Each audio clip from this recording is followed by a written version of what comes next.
Kasorry, ayan. Tapos na nating maihanda yung ating mga pagkain para sa ating budol fight. Isa sa banding naming magkakapatid kasorye, yung paglamon. Oo, paglamon kasorye. Yan yung banding namin. Kaya, ayan. Yan yung mga ibubudol naming magkakapatid. Diba? Yan. Meron kaming lechon belly sa gitna. Diba?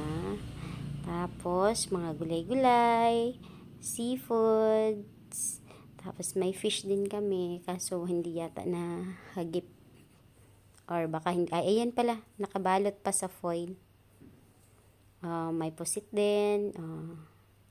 Meron din kaming lemon, syempre, para naman matunaw.